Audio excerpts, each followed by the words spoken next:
बाप बाप होता है, बेटा बेटा होता है, बाप बाप होता है, बाप बाप होता है। दोस्तों, इस वीडियो में जिस व्यक्ति को आपने देखा उनका नाम है प्रशांत वेंगुर्लेकर।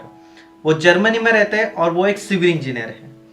300 लोगों का मॉब था, फिर भी वो नहीं डरे और वहां पे डटे रहे और पाकिस्तान को बताया कि बाप बाप होता है। तो दोस्तों, आज हम उनसे बात करने वाले हैं और हम उनके साथ एक इंटरव्यू करने वाले हैं। तो चलिए चलते हैं और उनसे बात करते हैं। Hello and welcome to banter with Chetan. दोस्तों, सचिन तेंदुलकर और वीरेंद्र सहवाग ने सबसे पहली बार पाकिस्तान को क्रिकेट ग्राउंड पे बताया था बाप बाप होता है। उसके बाद इंडियन आर्मी पाकिस्तान आर्मी को हर रोज बताती है बैटल ग्राउंड पे कि बाप बाप होता है। उसके बाद प्रशांत वेंगुर्लेकर सर ने जर्मनी में पाकिस्तानी लोगों को, मतलब जो वहां के पाकिस्तानी लोग थे जो प्रोटेस्ट कर रहे थे, उनको बताया बाप बाप होता है। Welcome to banter with Chetan Prashant sir. Thank you, आपने मुझे इस प्रोग्राम पे बुलाया चेतन जी। आपका बहुत बहुत शुक्रिया अदा हूँ और जय हिंद मेरे सभी दोस्तों को इस चैनल के। मैं प्रशांत वेंगुर्लेकर जर्मनी से। यस सर, जय हिंद। सर, सबसे पहले आप हमें ये बताओ कि आप जर्मनी कैसे, मतलब जर्मनी में कैसे? हाँ, मैं जर्मनी आया था ये 2011 में। थोड़ा घूमते फिरते, मुझे बहुत शौक था घूमने का फिरने का, तो तब घूमते फिरते ऐसे ही वीजा निकालते निकालते ऐसे आ गया मैं। और फिर यहाँ पर थोड़ा जॉब भी किया मैंने। पहले आईटी सेक्टर में छोटा जॉब किया था, लेकिन मेरी पढ़ाई जर्मनी से नहीं थी, इसलिए थोड़ा प्रॉब्लम होता था। तब जाके मैंने 2014 में सिविल इंजीनियरिंग के कोर्स के लिए एडमिशन लिया as a civil engineer, bachelors का 3.5-4 साल का कोर्स रहता है वो। तो मैंने उसी में एडमिशन लिया और मैंने इंडिया में भी इलेक्ट्रॉनिक्स इंजीनियरिंग शुरू किया था, पूरा नहीं किया। तो उसी के बेसिस पे मुझे यहाँ पर इंजीनियरिंग में एडमिशन मिला। तो मैंने वो खत्म करके अभी सिविल इंजीनियर के तौर पर मैं यहाँ पर एक गवर्नमेंट के ऑफिस में as a civil engineer road construction में काम करता हूँ, प्लानिंग में।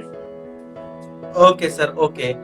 सर, अब हम आते हैं मेन मुद्दे के ऊपर। सर, 300 लोगों का मॉब था, आप अकेले थे, आपने इतनी हिम्मत की, आपने उन सभी लोगों को अकेले एक साइड में खड़े होकर बताया कि बाप बाप होता है। सर, कैसे आप में इतनी हिम्मत की, इतने सभी लोगों के सामने इतना डेयरिंग करके आपने उनको बताया? हिम्मत तो हम मुंबई से है, मुंबई से हमें हिम्मत तो पहले से ही है और भारत देश के है। और हमें हमारे देश के जितने 138 करोड़ लोग हैं वो हमारे पीछे, मुझे ऐसा लगा कि ये सब हमारे पीछे है और इन सबका अपमान हो रहा था। सब हमारे जो देशवासियों का ये लोग अपमान कर रहे थे। तो हिम्मत और डर, हिम्मत थी, डर का कोई सवाल नहीं था। जो करना था वो करना था, उनको दिखाना था कि हम उनके सामने खड़े रहेंगे, उनसे नहीं डरेंगे। और वो भले 300 हो या 3000 हो, कि एक भारतीय उनके सामने खड़े रह के उनको दिखा सकता है कि हमें उनसे कोई डर नहीं है। तो हिम्मत तो आ गई ऐसे बस। अभी देश का नाम लिया, देश के आगे जैसे हमारे जवान जो बॉर्डर पे रहते हैं, उनमें कहाँ से हिम्मत आती है? तो उनको ही पता है कि सामने से अगर गोली चलेगी तो कोई बचने नहीं वाला है, लेकिन फिर भी वो लोग खड़े रहते हैं। उनको पता नहीं कहाँ से भी गोली चल सकती है। अब पता है कि अपने पाकिस्तान बॉर्डर पे क्या हाल है, अभी चाइना के बॉर्डर पे क्या हाल है। अभी रिसेंटली एक इंसिडेंट हुआ जहां पर हमारे एक जवान जो शहीद हुए हैं। तो आए दिन हमारे जवान देश के लिए कुर्बानी देते रहते हैं। तो हमारे तो कोई गिनती में नहीं, हम तो बहुत छोटे। तो इनके सामने खड़ा रहना तो कोई देश के लिए तो बहुत छोटी, हमारे लिए तो बहुत छोटी बात है। तो कोई टेंशन नहीं था मुझे। ओके ओके ओके सर, मतलब हमारे जवान हैं जो मतलब देश की सीमा के यहाँ पे खड़े होकर हमारी रक्षा करते हैं, बट हमारी भी एक रिस्पॉन्सिबिलिटी होती है। जब ऐसा कुछ हम देखते हैं, जब हमारे देश को कोई गलत बात कर रहा होता है, तो हमारी रिस्पॉन्सिबिलिटी होती है कि हम उनको नॉट इन द वे कि उनको गालियां देकर या कुछ गलत बातें कहकर उनको प्रोटेस्ट करें, बट एक हमारे वे में हम उनका प्रोटेस्ट करें, जैसा आपने किया। सर, मुझे एक बात आपसे पूछनी थी कि जो उनकी रैली जा रही थी उसमें आपको कौन सी बातें सबसे बुरी लगी? वो क्या, मतलब कौन सी बातें थी जो आपको अच्छी नहीं लगी? देखो, ये 2-3 साल से ये मैं देखते आ रहा हूँ, ये इनकी रैली। लास्ट ईयर भी हमने रैली देखी, जब से आर्टिकल 370 ये खत्म कर दिया गया, तब से ये बौखला गए हैं। ये पाकिस्तानी एस्टेब्लिशमेंट बौखला गई है, इनकी पूरे सिस्टम बौखला गई है, ये आर्मी उनकी जो है जो सब कंट्रोल करती है सब बौखला गई है, इनको पता नहीं चल रहा है कि क्या किया जाए। तो इसके वजह से ये पूरी दुनिया में ये ऐसा माहौल बनाना चाहते हैं कि यहाँ पर प्रॉब्लम है या कश्मीर में प्रॉब्लम है, ये दिखाना चाहते हैं, इनका प्रोपेगेंडा चलते रहता है। तो गए साल भी इन्होंने यही किया था, गए साल भी हमारे देश के खिलाफ और हमारे प्राइम मिनिस्टर के खिलाफ इन्होंने ऐसे ही नारे लगाए थे। तो इस बार भी हमने देखा, जब मैं ट्रेन स्टेशन से जा रहा था वहां पर, तो मैंने देखा कि इनका ये चालू हो गया था दूसरी रैली। पहली रैली ये खत्म कर चुके थे, एक रैली हमारे एम्बेसी के बाहर भी इनकी आ चुकी थी, वहां पर भी मैं गया था और वहां पर प्रॉपरली मैंने एक इनके अगेंस्ट में काउंटर प्रोटेस्ट किया था। उसका आप भी मेरे फेसबुक प्रोफाइल पे देख सकते हैं कि कैसे हमने उनके खिलाफ बैनर्स वगैरह लगाए थे। तो वो खत्म हो चुकी थी एक प्रोटेस्ट, उनकी काउंटर प्रोटेस्ट। फिर मैं घर जा रहा था, तब मैंने फिर से देखा कि और एक नया नाटक, फिर ये कितनी दो तीन रैलियां निकालते हैं। तो इनका ये प्रोपेगेंडा चलते रहता है, हमारे देश को बदनाम करना और दुनिया में ऐसे देश के बारे में गलत खबर। तो इन्होंने मोदी टेररिस्ट और इंडिया टेररिस्ट ऐसे नारे लगाए। अब ये तो पूरी दुनिया इन पे हंसती है, पूरी दुनिया को पता है कि पाकिस्तान खुद एक टेररिज्म का हब बन चुका है। हाँ, खुद एक कंट्री है जो टेररिस्ट, कभी भी यूनाइटेड नेशंस और यूनाइटेड स्टेट्स अमेरिका पाकिस्तान को टेररिस्ट कंट्री डिक्लेयर कर सकती है, और ये खुद ही दूसरे को बोलते हैं। तो मुझे भी लगा कि चलो इनके सामने खड़े रह के इनको थोड़ा दिखाया जाए कि एक हिंदुस्तानी इनसे डरता नहीं है, इनके प्रोपेगेंडा को पास नहीं होने देगा। क्योंकि उनका जो एजेंडा था, इनको पता ही नहीं चला कि क्या करना है। अभी उनके एजेंडे में था नहीं कि कोई इंडियन आके इनके सामने खड़ा रहेगा। इनको लगा कि ये 200-300 है, दादागिरी करेंगे, कोई आएगा नहीं। क्योंकि हमारे इंडियंस जो है, जो अच्छे व्हाइट कॉलर जॉब्स करते हैं यहाँ पर, ये कि पाकिस्तान में कोई भी छोटा मोटा काम करते हैं, इनका कुछ हिसाब किताब होता नहीं है, दिन भर यही चलते रहता है इनका। तो हमारे लोग इनके मुंह नहीं लगते बेसिकली। तो मैंने भी उनको कुछ कहा तो नहीं सिर्फ, लेकिन पता नहीं कैसे मुझे थोड़ा गुस्सा आ गया कि ये हमेशा गाली दे रहे थे कंटिन्यूसली। अगर आप वीडियो में देखिए ना, कुछ ना कुछ कह रहे थे। 2-3 वीडियो निकाले। पहले वीडियो में कोई प्रॉब्लम नहीं था, दूसरे वीडियो में वो जो लड़का है उसने आके मुझे गालियां दी और मैंने उसको कोई रिएक्ट नहीं किया, कोई भाव नहीं दिया मैंने उसको। तीसरे वीडियो में वो कंटिन्यूसली चल रहा था उसका, तब जाके मैंने उसको बताया तो कितनी भी गालियां दे, कुछ भी कर, लेकिन बाप बाप होता है। करेक्ट। सर, इसी के ऊपर मेरा अगला क्वेश्चन था आपसे कि सर, जो आदमी जिसके बारे में आपने बात की वो गालियां दे रहा था, वो एब्यूजिव वर्ड्स यूज कर रहा था, सर आपको एक मोमेंट के लिए भी ऐसा नहीं लगा कि आप भी उसको पलट के ऐसी गाली दे या कुछ दे? जो अगर मैंने वीडियो देखे पूरे, तो उसमें आपने कहीं पे भी कोई गंदी लैंग्वेज यूज नहीं की है, एब्यूजिव वर्ड्स यूज नहीं की। जबकि जब वो मतलब जिनके एज बहुत थे, मतलब जो एजेड लोग थे, वो भी मतलब उनका बिहेवियर बहुत गलत था, पर आपके वो मतलब संस्कार ही है, या हम कह सकते हैं कि आपने उनसे कोई गलत भाषा में बात नहीं की, जबकि वो हर उम्र के लोग गालियां दे रहे थे।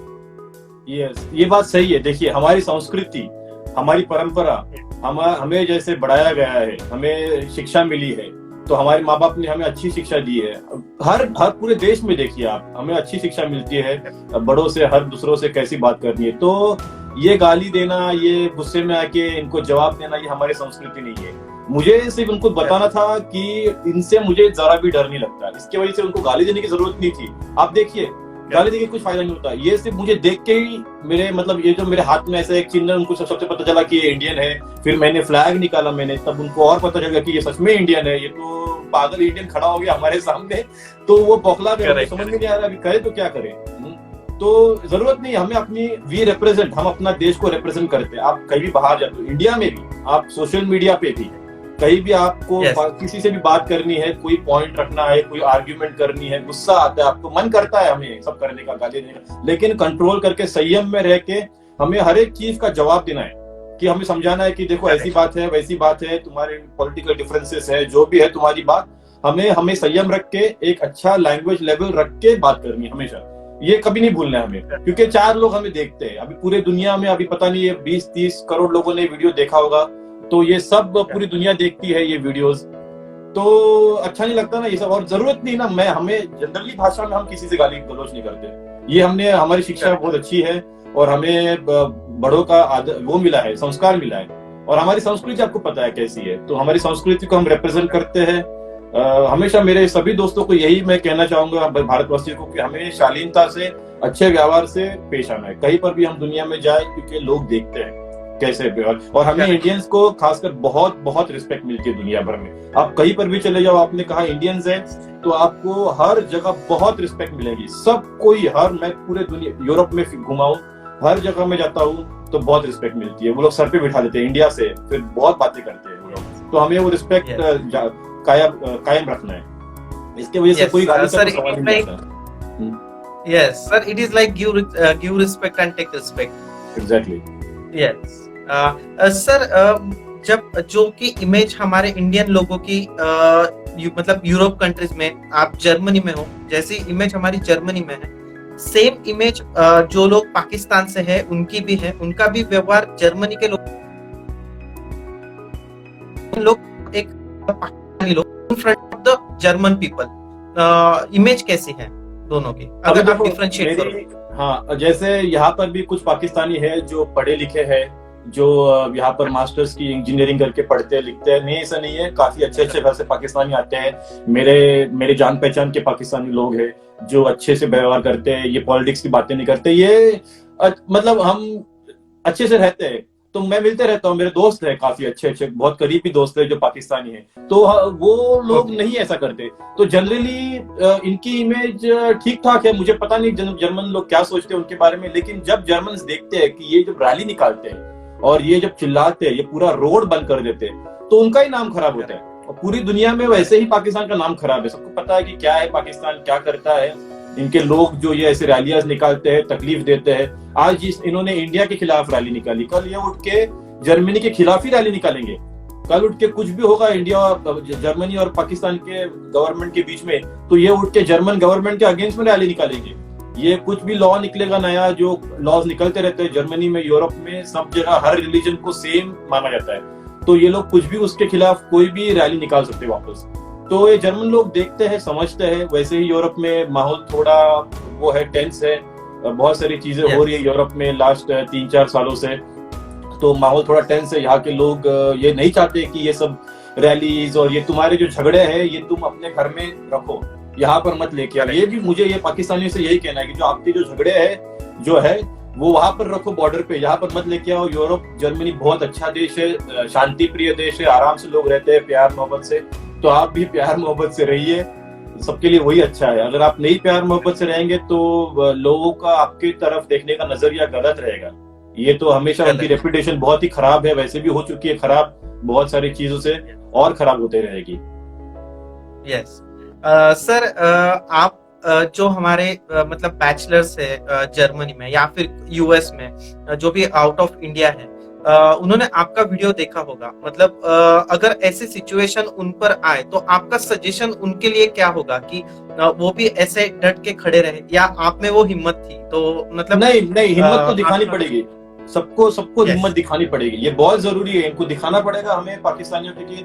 आप देखिए लास्ट ईयर भी ये हर जगह दंगा करते हैं, दुनिया भर में इनका यही काम चलते रहता है। कोई भी बड़ा शहर ले लीजिए, लास्ट ईयर 15 अगस्त के दिन या 26 जनवरी के दोनों में से एक दिन ये लोग ने लंदन में हमारे एम्बेसी पे अटैक किया था। वहां पर हमारे इंडियंस अपने ही एम्बेसी के सामने अपना इंडिपेंडेंस डे मना रहे थे, तब ये लोग ने दोनों साइड से अटैक किया। वहां पर बच्चे थे, औरतें थे, हाँ, लोग इंजर्ड हुए हैं, लोग को हॉस्पिटल में लेके जाना पड़ा। तो इन्होंने अटैक किया, तो क्योंकि इनको डर नहीं है, हमें इनको बताना पड़ेगा कि इनसे हम डरते नहीं है, इनको हम जवाब देंगे, इनके खिलाफ खड़े रहेंगे। तो ये तो मैं हर युवक से, हर यहाँ पर जो हमारे भारतीय जो देखते हैं कि इनसे डरने की कोई जरूरत नहीं। आप इनको कुछ मत कीजिए, आप इनके सामने खड़ा रहिए, अपना अगर झंडा है तो खड़ा रहिए। इनके वीडियोस निकालने तो इनके वीडियो निकालिए, क्योंकि अलाउड है वीडियो निकालना रैलीज का, कोई इसमें रोक टोक नहीं है, क्योंकि आप रोड पे है। तो ये भी अलाउड है। तो आप इनको बता दीजिए कि इनसे डरने की कोई जरूरत नहीं। और जहां पर भी अगर आपको लगे आपको प्रोटेस्ट करना है इनके अगेंस्ट में, तो आप वहां के पुलिस से, उनके गवर्नमेंट से परमिशन लेके जो भी अपनी प्रोटेस्ट है और अपनी बात रखने की कोशिश कीजिए। और इनसे डरने की जरा भी जरूरत नहीं, क्योंकि जो जितना अगर हमने डरे और हमने इनको करने दिया तो ये और करेंगे, ये रुकने नहीं वाले। इनका 24 तास यही एजेंडा है, बस इंडिया के खिलाफ बोलना, बस। करेक्ट।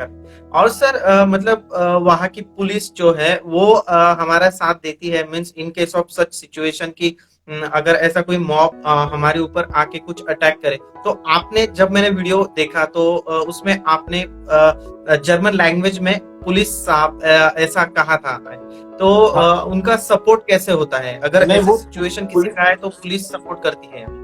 एग्जैक्टली तो इसमें क्या होता है कि जब ऐसे रैलीज होते हैं या ऐसे डेमोन्स्ट्रेशन होते हैं और यहाँ पर दो दो पार्टियां आमने सामने रहती है, मैं तो अकेला था तो मुझसे तो किसी को कोई Yes. खतरा नहीं था, ठीक है। तो Yes. यहाँ पर जब भी तो वो लोग पुलिस चाहती है कि हमेशा दो लोग अलग अलग रहे। मैं भी उनसे अलग ही था, मैं उनके रास्ते में नहीं गया था, मैं उनके बाजू में ही खड़ा था। वो आपने देखा कि बीच में वो ऐसे एक वो था, ग्लास का शील्ड था, हाँ बार था, तो मैं उनके सामने भी नहीं खड़ा था। उनके जब वो क्यों गुस्सा हुए कि बस उनको देखते गुस्सा हुए कि इंडियन हमारे सामने कैसे खड़ा है।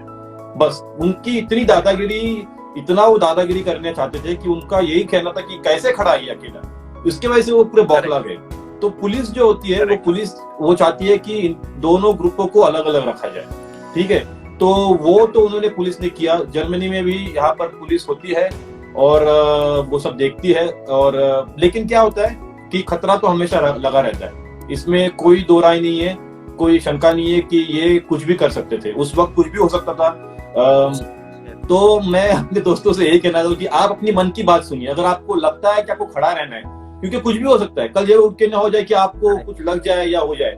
मैं नहीं चाहता कि सबसे पहले अपनी खुद की सेफ्टी सोचिए, लेकिन हमें ये भी देखना है कि हमारे देश के लिए अगर कोई गलत सलत कहता है तो हमें कम से कम उसका प्रतिकार तो करना ही चाहिए। जरूरत है, आज की बहुत ज्यादा जरूरत है। कोई नहीं करता, हम इनके मुंह नहीं लगते, ये बात भी सही है कि इनके मुंह नहीं लगना चाहिए, लेकिन मुझे जो सही लगा वो मैंने किया। अभी हर एक ने डिसाइड करना है कि उसने क्या करना है। ओके सर, आपने जैसे कहा कि बहुत सारे लोग हैं जो अच्छे भी है वहां पे, तो आपका जब कभी डिस्कशन होता है उनसे इस बारे में कि मतलब in case of terrorist, actually terrorist कौन से देश में है, मतलब कौन से देश में है वो सभी को पता है, तो ऐसा कभी डिस्कशन होता है आप में? तो अगर आप उनसे बात करते हैं तो किस टाइप का डिस्कशन होता है? पाकिस्तानी लोगों से अगर आपकी बात होती है, रेस्टोरेंट में गए तो मैंने तो देखिए, जैसे मेरे ना दोस्त है बस पाकिस्तानी, ठीक है। एक दो दोस्त है। एक मेरा बहुत अच्छा दोस्त है जो मैं डेनमार्क में गया था, वहां मेरा एक पाकिस्तानी दोस्त बना, उसके पिताजी भी इंडिया से है, और तो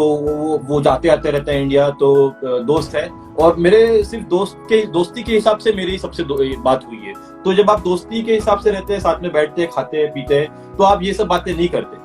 हमने पॉलिटिक्स की कोई बातें की नहीं, क्योंकि सबको पता है कि क्या चल रहा है, उनको ही पता है कि क्या चल रहा है, सब पढ़े लिखे। हाँ, लेकिन मुझे ज्यादा पाकिस्तानियों से मिलना जुलना हुआ नहीं, जैसे कॉलेज में या यूनिवर्सिटी में, जहाँ पर कोई प्रॉब्लम आ सके या कोई डिस्कशन आ सके। तो मैं ये चाहता हूँ, मैं ऐसा भी करूंगा कि मैं इन पाकिस्तानियों से कांटेक्ट करके मैं इनसे चाहूंगा कि आपको अगर डिस्कशन करना है, आपको डिबेट करनी है, आपको सामने आके बैठना है, आपको बिना कोई लफड़े किए मारा खाने की आपको बात करनी है, तो मैं तो हमेशा तैयार हूँ कि आपको जिसको भी बात करनी है वो बात करने आए। अगर बातों से हमें ये प्रॉब्लम, मैं नहीं चाहता कि ये लोग पाकिस्तानी रोड पे आके ये प्रोटेस्ट करें। मैं चाहता हूँ कि ये सब बंद हो जाए, क्योंकि ये दोनों देशों के लिए अच्छा नहीं है, दोनों देशों की इमेज के लिए अच्छा नहीं है कि ये रोड पे आके इंडिया का नाम खराब करेंगे और ये खुद का भी नाम खराब कर रहे हैं। तो मैं एक डायलॉग बनाऊंगा, मैं उनको रीच आउट करूंगा। लेकिन क्या होता है कि ये जो लोगों कैसे इनसे रीच आउट करें, इनसे कैसे बात किया जाए? सबसे पहले तो जो पुलिस प्रोसीजर है वो पता चले कि क्या हो रहा है, कि कंप्लेंट भी लॉन्च हो चुकी है मेरे तरफ से कि इन्होंने जो मेरा फोन तोड़ने की कोशिश की, जो झंडा हमारा फाड़ा। तो उसके हिसाब में क्या होता है, जब हम जो इनके ग्रुप्स होते हैं, अगर इन ग्रुप से बातें कर सके, हम उनसे डायलॉग कर सके, तो वो भी मैं करूंगा, क्योंकि मुझे कोई हिचकच नहीं है, इनसे बात करने में कोई डर भी नहीं है, और उसमें बात करने में कोई प्रॉब्लम होनी नहीं चाहिए, ऐसा मुझे लगता है।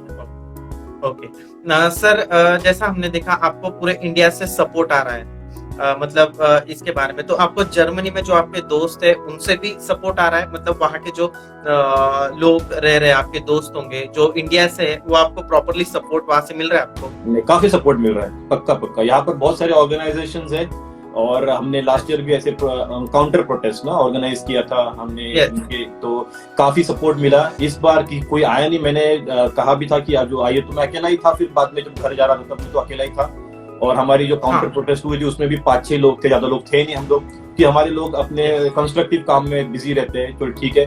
तो मुझे काफी सपोर्ट आया, जितने भी इंडियन ऑर्गेनाइजेशंस है, जितने भी काफी फेसबुक ग्रुप्स है, और जो भी है, जहाँ पर एक्चुअली मेरा ये जो वीडियो है वो सबसे पहले फेसबुक ग्रुप में वायरल हुआ था, तो यह हमारे लोकल फेसबुक ग्रुप है यहाँ पर जर्मनी में, इंडियंस इन जर्मनी। तो उस ग्रुप में वायरल हुआ था, तो उन्होंने फिर उसको और इंडिया में भेजा और जो भी हो गया उसी की वजह से फिर उनके लोगों से मैसेज आने लगे। तो सपोर्ट तो बहुत है सबका, सब मेरे पीछे है। और सभी ने यही कहा कि जो किया अच्छा किया, क्योंकि किसी ने तो उनको बताना था पाकिस्तानियों को कि उनकी औकात क्या है। बात तो यही है कि हाँ, बस उनकी क्या औकात है उनको बताना बहुत जरूरी था। यस सर, इस इंसिडेंट्स के बाद आपके लाइफ में चेंजेस अगर मैं पूछूं, आपकी फैमिली का मैंने वीडियो देखा, उनका मतलब सत्कार किया गया, वो देखकर भी बहुत अच्छा लगा। तो आपकी लाइफ में क्या चेंजेस आए इसके बाद, मतलब चेंजेस मेरे लाइफ में या कहूँ या जो पूरे यूथ है हमारे जो पूरे यूथ है इंडिया में, इन्होंने ये वीडियो देखा है और हमारे यूथ में मुझे ऐसा लगा कि इनको एक नई चेतना आई है कि देश के लिए बिना पॉलिटिक्स, बिना हमारे जात पात धर्म के, क्योंकि हर पूरे इंडिया के हर लोगों ने इसको चाहा है और उनको ये पता चला है कि व्हाट इज देश प्रेम क्या होता है, देश के लिए हमको क्या करना है। इसका ये मतलब नहीं कि आप हर कोई बॉर्डर पे जाए, जो देश के लिए अच्छा काम कर रहा है, हर कोई अपने अपने गांव में, शहर में, अपने समाज में, अपने दोस्तों में अच्छा काम कर सकता है, देश के लिए कर सकता है बिना डरे। तो ये जो यंग लोग जो शायद ऐसा मुझे लगता है कि कुछ लोग भटक गए, उनको समझ में नहीं आ रहा है क्या किया जाए। बहुत सारे कॉम्प्लेक्स सिचुएशन हो गई है इंडिया में, ये कोरोना की वजह से बहुत सारे लोग लॉकडाउन में हैं, फिर ये अभी आज भी बहुत सारे एप्स भी ये हो गए, बैंड हो गए। तो यूथ लोग पूछते हैं कि हमें क्या करना है। तो मैं यही कहूंगा कि आपको हर एक को मेहनत करनी है, देश के लिए मेहनत करनी है, देश का विचार करके मेहनत करो, खुद के लिए मत सोचो। क्योंकि कुछ लोग तो है जिन्होंने ये देश बनाया है, अब तक हमारा देश यहाँ तक पहुंचा है कि बहुत लोगों ने मेहनत की है, बहुत लोगों ने कुर्बानी दी है। तो अभी आपकी बारी है। अभी जो आप यंग लोग हैं, जो 15, 16, 17 साल के हैं, जो यंग लोग हैं, जो अभी जस्ट यंग है, या 20 साल, जो भी 25, 30, 40 साल के जो लोग हैं, इनके हाथ में देश आने वाला है। तो मेरे लाइफ में जो चेंजेस तो काफी आए, लेकिन मुझे ऐसा लगता है कि जो यंग लोगों के लाइफ में बहुत सारे चेंजेस आए, वो लोग बहुत ज्यादा इंस्पायर्ड हुए हैं। और मैंने अपने इंटरव्यूज में भी कहा है, सबको अपील की है कि आप लोग पढ़िए, लिखिए, दुनिया भर में जाइए बाहर, ठीक है, जॉब करिए, नौकरी करिए, इंडिया पैसा भेजिए तो बहुत जरूरी है। तो आप जब बाहर जाते हैं तो अपने देश को रिप्रेजेंट करते हैं, लोगों को पता चलता है कि इंडिया क्या है। तो आप ये कीजिए, देश में काम कीजिए, और हमेशा कोई भी अपना एक्शन, इससे मेरे देश का क्या फायदा होगा, यही सोच के कीजिए। तो ये इंस्पिरेशन अगर मेरे पूरे नौजवानों में चली गई है अभी मेरे वीडियो के थ्रू, उसकी वजह से मुझे बहुत खुशी है। और मेरे लाइफ में जो भी है थोड़े बिजी हो गया है और सब लोग जानने लगे हैं। Sir, we salute you from all the Indians. जो आपने किया शायद ही कोई कर सकता है, और आपने जो किया है उससे बहुत सारे यूथ को एक प्रोत्साहन मिलेगा। और सर, मेरे चैनल पे मैं बैंटर विद एंटरप्रेन्योर्स नाम की सीरीज चलाता हूँ, बट जो ये इंटरव्यू हुआ है तो उससे मैं आप जैसे जो लोग हैं, पैट्रियोटिक पीपल, उनके लिए भी कुछ ऐसी एक सीरीज लाने का ट्राई करता हूँ। And thank you so much sir for your time. You are welcome. आपको मैं यही कहता हूँ कि जो पैट्रियोटिक सीरीज आप शुरू कर रहे हैं, इसमें जो हमारे उनसे कांटेक्ट कीजिए जो देश में रह के, जो गरीब मजदूर, ये बहुत लोग बहुत काम कर रहे हैं देश के लिए, हर वर्ग का आदमी काम कर रहा है। तो आप उनके इंटरव्यूज लीजिए। गांव में, छोटे गांव में लोग बहुत मेहनत कर रहे हैं, लोगों के लिए छोटा काम करते हैं, कोई किसी की मदद कर रहा है, कुछ कर रहा है, बच्चों को पढ़ा रहा है, तो उनके इंटरव्यूज लीजिए, बहुत अच्छा होगा। तो मैं अभी आपके सभी दर्शकों को नमस्कार कहना चाहता हूँ और ये बहुत बहुत धन्यवाद, और आपको शुभकामनाएं देना चाहता हूँ चेतन जी कि आप ऐसे ही इंटरव्यूज करते रहिए और लोगों तक हमारी जैसे हम जैसे लोग हैं जिनके थोड़े विचार है, उनकी बातें आप लोगों तक पहुंचाइए। और बहुत बहुत शुभकामनाएं उसके लिए। और सभी मेरे दोस्तों को इंडिया में जय हिंद, जय महाराष्ट्र। जय हिंद सर।